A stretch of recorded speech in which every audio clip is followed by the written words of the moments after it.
పిల్లల వీడియోలు బ్లాక్మెయిల్ చేస్తూ న్యూడ్ వీడియోలు తీసిన మస్తాన్ సాయి పైన ఇంకా కేసు అంటే దర్యాప్తు జరుగుతుంది. ఫిర్యాదు చేసిన లావణ్య మనతో ఉన్నారు. అసలు ఏంటి, ఎన్ని వీడియోలు ఉన్నాయి, అసలు ఏం జరిగిందన్న అంశాలను మనం తెలుసుకునే ప్రయత్నం చేద్దాం. హాయ్ లావణ్య, అసలు ఏం జరిగింది? మీరు ఇప్పటివరకు రాజ్ తరుణ్ పైన పోరాటం చేశారు, ఇప్పుడు మస్తాన్ సాయి పైన ఫిర్యాదు చేశారు. అసలు ఎన్ని వీడియోలు ఉన్నాయి, ఎలాంటి ఆధారాలు మీరు పోలీసులకు సమర్పించారు? మస్తాన్ సాయి చేసింది ఆన్ గోయింగ్ ప్రాసెస్ అండి. ఇప్పుడు అతను పర్ డే మళ్ళీ ఇంకొక 20 యాడ్ చేస్తాడు, 30 యాడ్ చేస్తాడు. సో ఇన్ని అన్ని క్యాలిక్యులేషన్ ఇంకా కాప్స్ చెప్పాలి. ఎందుకంటే అతను కొన్ని క్లౌడ్ అకౌంట్స్లో పెట్టుకుంటాడు, ఒకటి హార్డ్ డిస్క్ పెట్టుకుంటాడు. చాలా హార్డ్ డిస్క్లు ఉన్నాయి. నేను ఇచ్చింది అయితే ఒకటి, అండ్ పోలీసులు ఇక్కడ అతను అరెస్ట్ చేసినప్పుడు ఇంకో హార్డ్ డిస్క్ దొరికింది. అందులో అయితే దగ్గర దగ్గర ఒక 2000 వరకు వీడియోస్ ఉన్నాయి. నేను నా కళ్ళతో చూసింది అయితే 44 మంది అమ్మాయిలు అండ్ వివిధ డివైజెస్ నుంచి అతను చేస్తుంటాడు రికార్డింగ్ కూడా. అవన్నీ నిజం. అండ్ పోలీస్ ఇన్వెస్టిగేషన్లో ఇంకా మొత్తం అన్నది బయటికి రావాలి అని అనుకుంటున్నాను. మీరు బాధితులతో ఏమైనా మాట్లాడారా? మస్తాన్ సాయి బ్లాక్మెయిల్ చేస్తున్నాడు వినూడు వీడియోలతో అని చెప్పి చెప్పారు, ఫిర్యాదులో కూడా పేర్కొన్నారు. సో అలా బాధితులు కొంతమంది స్టార్టింగ్ 2 ఏళ్ల క్రితం నాకు చెప్పినప్పుడే అతని డివైస్ పాస్వర్డ్ ఓపెన్ చేసి చూస్తేనే నాకు 850 ఫొటోస్ వీడియోస్ అతన్ని ఐక్లౌడ్ హిడెన్లో కనపడ్డాయండి. అంతమంది అమ్మాయిలు ఉన్నారు, అసలు వీడిని వదలొద్దు అని అప్పుడు డిసైడ్ అయిన తర్వాతే అతను నేను రస్యం చేసుకున్నది ఏదైతే ఉందో అతను ఉరేసుకుంటున్నట్టుగా వీడియో ఇచ్చి చూపించి డిలీట్ చేస్తాము అని నా ముందు రాజు ముందు డిలీట్ చేసి నమ్మించి అప్పటి నుంచి రియల్ గేమ్ ఆడాడు. అది 2 ఏళ్ళగా జరుగుతుంది. ఈ జరుగుతున్న ప్రాసెస్లోని నన్ను రాజుని ఇబ్బంది పెట్టారు, రాజ్కి వీడియోస్ పంపించారు అండ్ నన్ను డ్రగ్ కేసులు లోపలికి పంపించారు. బయటకు వచ్చి చూస్తే రాజ్ లేడు. ఆ క్రమంలో రాజ్ కావాలని కంప్లైంట్ ఇచ్చాను, పోరాటం నాకు నా రాజ్ కావాలని. అంతేగాని అది మిస్లీడ్ అవ్వడానికి చేసిన ఒక ప్రయత్నమే అండి రాజ్ తరుణ్ని బయటికి పంపించడం అంతా కూడా. మస్తాన్ సాయితో మీకు ఎట్లా పరిచయం, ఎట్లా మీ ట్రావెల్ ఎలా జరిగింది? మధ్యలో రాజ్ తరుణ్ మీకు ఎప్పుడు పరిచయం? రాజ్ తరుణ్ నాకు 15 ఇయర్స్గా పరిచయం అండి. యునీత్ రెడ్డి త్రూగా మస్తాన్ సాయి నాకు పరిచయం 2022 అక్టోబర్ ఆ టైంలోని. ఇంటికి వెళ్ళాం, వాళ్ళ ఇంటికి హౌస్ పార్టీకి. అక్కడ జరిగిన ఒక ఇష్యూ నుంచి మా గొడవలు స్టార్ట్ అయ్యాయి. ఇప్పుడు మీరు అనేక పార్టీలు, డ్రగ్స్ పార్టీలు నిర్వహించారు అమ్మాయిలతో అని చెప్పారు. మీరు ఆ పార్టీలో ఉన్నారా? మీకు కూడా డ్రగ్స్ అలవాటు ఏమైనా ఉందా? ఆ పార్టీస్కి నేను స్టార్టింగ్ వాళ్ళ ఇంటికి వెళ్ళడం అన్నది అయితే జరిగిందండి.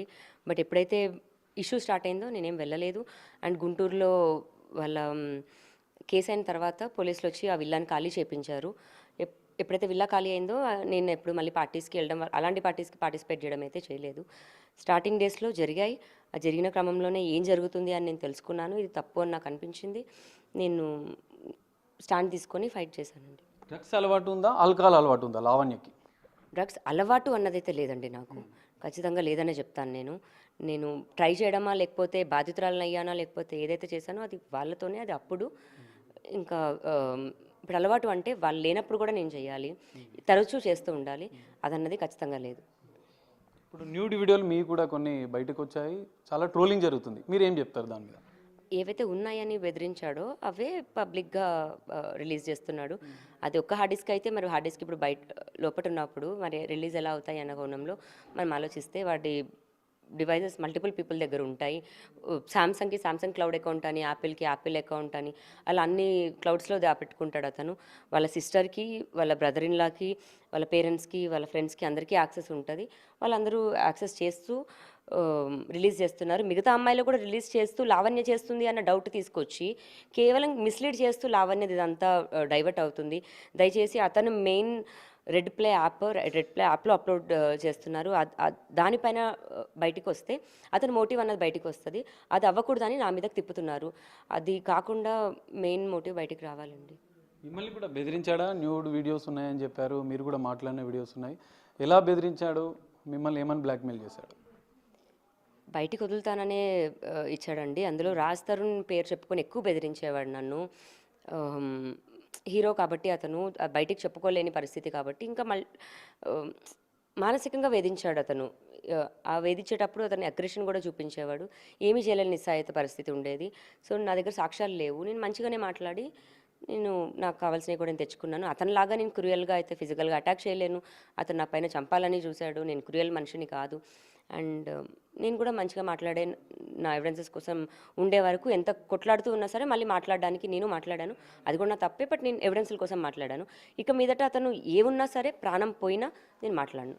ఇట్లా ఆధారాలు ఈ వీడియోలో హార్డ్ డిస్క్కి సంబంధించిన ఆధారాలు మీరు ఎట్లా సేకరించారు లావణ్య, ఎట్లా ధైర్యం చేశారు? ఎప్పుడు అవకాశం దొరుకుతుందని ప్రతి సెకండ్ నాకు అవకాశం కోసమే వెయిట్ చేస్తూనే మాట్లాడానండి. ఇప్పుడు అతను నా ఐప్యాడ్ తీసుకున్నాడు అండ్ నా ఐప్యాడ్ ఇస్తాను అని చెప్పాడు. గుంటూరు వస్తే ఐప్యాడ్ కోసం వెళ్ళిన నాకు అక్కడ హార్డ్ డిస్క్ యాక్సెస్లో ఉండింది. నేను తీసుకొని వచ్చేసాను. వచ్చిన తర్వాత ఓపెన్ చేసి చూస్తే నావి డిలీట్ చేసుకుందామని అనుకున్నాను. నిజంగా నేను నాతో పాటు మల్టిపుల్గా ఉన్నాయి. అండ్ ఈ 2 ఏళ్ళు నన్ను ఎంత ప్లే చేశారో అవన్నీ కూడా సాక్ష్యాలు అంతే ఉన్నాయి. నా ఇంట్లో డ్రగ్స్ ఎలా పెట్టారు, డ్రగ్స్ ఎలా నన్ను ఇరికిచ్చి లోపలికి పంపించారు, వాటివి కూడా ఉన్నాయి. అవన్నీ క్లీన్గా నాకు నెల టైం అయితే పట్టింది ఏంటి అని మొత్తం అన్నీ క్లియర్ చూసుకొని కంప్లైంట్ ఇచ్చాను. మీ పైన అటాక్ చేసే ప్రయత్నం చేశాడు, మీకు ఇప్పుడు మస్తాన్ సాయి నుంచి ప్రాణహాని ఉందని కూడా చెప్తున్నారు. దాని మీద ఏం చెప్తారు? నేను ఎప్పుడైతే కంప్లైంట్ ఇంకా ఇవ్వబోతున్నాను అని అయితే ఎప్పుడైతే తెలిసిందో అప్పుడు నన్ను చంపడానికే మా ఇంటికి వచ్చాడండి. దాని ముందు రోజు కూడా శేఖర్ భాషతో మాట్లాడుతూ డ్రగ్స్ పెట్టాలి అని తెప్పించారు. ఎందుకంటే అతను నాతో అన్నాడు, నా గొంతు పిసుకుతూ, నిన్ను చంపి మర్డర్ కేసులో అయినా వెళ్తాను కానీ అదే రోజు నా గొంతు పిసుకుతూ, నేను చంపి మర్డర్ కేసులో అయినా వెళ్తాను కానీ నువ్వు పెట్టాలనుకున్న కేసులో మాత్రం నేను జైలుకి వెళ్ళను, ఇలాంటి నింద మాత్రం నేను బయటికి రానిచ్చుకోను అని చంపాలనే వచ్చాడు. ఆ రోజు మరి దేవుడి దయ వల్ల నేను ఆ కేసులో నుంచి బతుకున్నాను అండ్ ఆ డ్రగ్ కేసు కూడా అవ్వకుండా నేను ఈ రోజున ఉన్నాను. దానికి నేను అడ్వకేట్ గారికి అండ్ విజయ్ గారికి థ్యాంక్స్ చెప్పుకుంటున్నాను. కేసు ఇంకా ఏదున్నా సరే ఇంకా మేము లీగల్గానే ముందుకెళ్తాం. బాధితులకు ఏమైనా చెప్తారా? ఎందుకంటే ఎంతోమంది బాధితులు ఉన్నారు, 100 వీడియోలు ఉన్నాయి అని చెప్తున్నారు. వాళ్ళకి ఏమైనా చెప్తారా మీరు? నేను ఏమైనా చెప్పాలనుకుంటే ఇప్పుడు కాప్స్కి చెప్పుకుంటానండి. అంటే కాప్స్ వల్లే బాధితులు బయటికి రావాలి. ఎందుకంటే ఎవరికైనా సరే భయం ఉంటుంది, బయటకు వస్తే పరువు పోతుంది అని. బయటకు వచ్చి నన్ను నేను ఎంత కోల్పోయి ఈ రోజున ఒక ఇంకా ఆ వర్డ్స్ కూడా ఇప్పుడు నేను అని మళ్ళీ లావణ్య ఎలా మాట్లాడుతుంది అన్నదాన్ని కూడా నేను రాదలుచుకోలేదు. నా జీవితం అయితే నాశనం అయింది. ఈ రోజున వాళ్ళకి సంతోషంగా ఉండొచ్చేమో, ఉండనివ్వండి. బట్ ఇంకొక అమ్మాయికి అయితే రాకుండా ఇలాంటి ఫేస్ చేయకుండా ఉంటుందని నేను కోరుకుంటున్నాను. ఇంకా దయచేసి నన్ను వదిలేయండి. నేను ఇంకేమన్నా థ్యాంక్స్ చెప్పుకోవాలి అనుకుంటే మీడియా అండ్ పోలీసులకి థ్యాంక్స్ చెప్పుకుంటున్నాను. అండ్ మా మమ్మీ డాడీ మమ్మీ డాడీకి అండ్ రాజ్ ముఖ్యంగా సారీ చెప్పుకుంటున్నాను. నన్ను దయచేసి వదిలేయండి. ఇంకా నేను మంచిగా బతుకుదాం అనుకుంటున్నాను, నన్ను బతకనివ్వండి. కానీ లావణ్య, మీరు ఇంత చేసిన తర్వాత రాజ్ తరుణ్ లైఫ్ అనేది స్పాయిల్ అయిపోయింది మీరు చేసిన ఇష్యూ వల్ల. కానీ ఇప్పుడు మీరు సారీ చెప్తున్నారు, మరి ఏం చెప్తారు దాని మీద? నేను రాజ్ లైఫ్ స్పాయిల్ చేయాలని వెళ్ళలేదండి. నేను ఒక యూట్యూబ్ మీరు చేసిన ఇష్యూ వల్ల, మీ కేసుల వల్ల ఆయన కెరీర్కి చాలా ఎఫెక్ట్ అయింది. మీరు కూడా ఆయనతోని 15 ఏళ్ళు ప్రయాణం చేశారు. ఒక యూట్యూబ్ ఛానల్ రిపోర్టర్ నన్ను పోలీస్ స్టేషన్కి తీసుకెళ్ళి అక్కడ ఆఫీసర్తో మాట్లాడిచ్చిందే ఆవిడ. నాకు పర్సనల్గా ఎవరేం పరిచయం లేదండి. ఆ కేసు అప్పుడు మాట్లాడిచ్చింది పైనకి తీసుకెళ్ళి మాట్లాడిచ్చిన ఆవిడే కంప్లైంట్. మేము అప్పుడు ఓన్లీ పిటిషన్ మాత్రమే రాసాము. ఆల్రెడీ వీడియో తీసేసి అప్లోడ్ చేపించేసింది. రాజ్ జీవితం స్పాయిల్ చేసింది నేను కాదండి, ఆ రిపోర్టర్ ముందు నుంచి కూడా వీళ్ళతో టచ్లో ఉన్న రిపోర్టర్ అని ఇప్పుడిప్పుడు మాకు తెలుస్తుంది. వాళ్ళు ప్లాన్ ప్రకారమే చేయించాడు. మస్తాన్ సాయి దగ్గరుండి కంప్లైంట్ పెట్టించాడు. అండ్ రాజ్ నన్ను జైలుకి పంపించాడు అని ఒకే ఒక్క కారణంతో నేను కంప్లైంట్ పెట్టాను. చిన్నోడా నాకు క్షమించు, అండ్ నిజంగా దేవుడు అనేవాడు ఉండి నా తప్పు నేను తెలుసుకున్నదని అని నన్ను క్షమిస్తే మా అందరి జీవితాలు బాగుపడతాయని అనుకుంటున్నాను. ఇంకా అంతే. ఫైనల్గా ఏం చెప్పాలనుకుంటున్నారు? మరి రాజ్ తరుణ్కి ఇంత ఇష్యూ చేశారు, ఇప్పుడు మస్తాన్ సాయితో మీ పోరాటం జరుగుతుంది, మొత్తంగా ఏం చెప్తారు? మస్తాన్ సాయి వీడియో డే 1 నుంచి రాజ్ తరుణ్కి తెలుసు అండి. నేను ఇది చేయబోతున్నానని కూడా తెలుసు. ఈ చేయబోతున్న క్రమంలో అమ్మో నా కెరీర్ ఎక్కడ పోతుందో అన్న దగ్గరే రాజ్ దూరంగా ఉన్నాడు.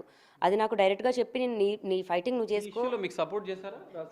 చేశాడండి ఒక పాయింట్లో. కాకపోతే అది ఇంటెన్స్గా పడుతుంది. ఎప్పుడైతే డ్రగ్స్ అని వస్తుందో ఇదని వస్తుందో ఇంకా రాజు వద్దు అనుకున్నాడు. ఆ వద్దు అనుకున్న దాంట్లోనే మాల్వి మల్హోత్రా కూడా రావడం. సో ఇందులో చాలా ఉన్నాయి. రాజ్ తరుణ్ తప్పు లేకుండా జరిగింది అని రాజ్ తరుణ్ తప్పు ఉంది, కాకపోతే క్రైమ్ చేయలేదు. అతను క్రిమినల్ కాదు. మస్తాన్ సాయి క్రిమినల్ అండి. ఇప్పుడు రాజ్ తరుణ్ ఇంట్లోనే మీరు ఉంటున్నారు, మరి ఇప్పుడు మళ్ళీ ఆయన కోరుకుంటున్నారా? ఇప్పుడు క్షమాపణ చెప్తున్నారు, మళ్ళీ వస్తాడని మీరు భావిస్తున్నారా ఫైనల్గా? అంటే ఇల్లు ఆయన పేరు మీద ఉంది కాబట్టి ఆయన ఇల్లు అంటే నేను కాదని నేను అన్ను, కానీ మా ఇల్లు అండి. మేము కలిసి అంటే ఇల్లు వచ్చాక నేను జీవితంలోకి ఏం రాలేదు. ఇన్ని సంవత్సరాల నుంచి ఉన్నాం. మా అనుకుని ఉన్నదాన్నే నాకు ఇప్పటికీ నా రాజు అనుకోవడానికి నేను మాల్వీని అయితే కన్సిడర్ చేయలేను. నా రాజు అంతే. ఇప్పుడు నా పక్కన లేకపోవచ్చేమో, నా మనసులో నుంచి ఎప్పుడూ పోకుండా అయితే లేడండి. నేను నా సబ్‌కాన్షియస్ మైండ్‌లో కూడా నారాజు ఎప్పుడూ నాకు 100% ఉంటాడు. ఫైనల్‌గా మస్తాన్ సాయి కేసు ఇంకా దర్యాప్తు జరుగుతుంది. రిమాండ్ అయిపోయారు. మళ్ళీ పోలీసులు కూడా కస్టడీకి తీసుకొని విచారిస్తున్నారు. మస్తాన్ సాయి వెనక ఎవరైనా ఉన్నారా? ఫైనల్‌గా పోలీసులు మీకు న్యాయం చేస్తున్నారని అనుకుంటున్నారు? పోలీసుల పైన నమ్మకం ఉండే నేను పోలీస్ స్టేషన్‌కి వెళ్ళానండి. ఇప్పుడు ఎటువంటివి ఏమైనా వాడి ఒకవేళ హార్డ్ డిస్క్‌ని మిస్‌ప్లేస్ ఏది చేసినా సరే, అతను ఎంతమంది అమ్మాయిలని ఏం చేశాడన్నది నేను కోర్టుకైనా నేను ప్రూవ్ చేసుకుంటాను. లీగల్‌గా ఆ ఫైట్ అయితే ఎప్పటికీ ఆగదు. ఎందుకంటే వాళ్ళు నీచంగా మాట్లాడి నీచంగా చేస్తున్నప్పుడు నేను కూడా ఆపను. థ్యాంక్స్ అండి. ఇది లావణ్య చెప్తున్న విషయం. మస్తాన్ సాయి పైన తన న్యాయ పోరాటం అనేది ఖచ్చితంగా కొనసాగుతుంది. రాజ్ తరుణ్కు మాత్రం క్షమాపణ చెప్తున్నాను. ఆయనే మళ్ళీ నా జీవితంలోకి వస్తే నేను యాక్సెప్ట్ చేస్తానని చెప్పి లావణ్య చెప్తున్న పరిస్థితి. కానీ వందలాది మంది జీవితాలను నాశనం చేస్తున్నటువంటి మస్తాన్ సాయి పైన తన పోరాటం కొనసాగుతుంది. ఖచ్చితంగా శిక్ష పడే వరకు తను పోరాటం చేస్తున్నానని చెప్పి లావణ్య చెప్తుంది. కెమెరామెన్ సంజుతో కలిసి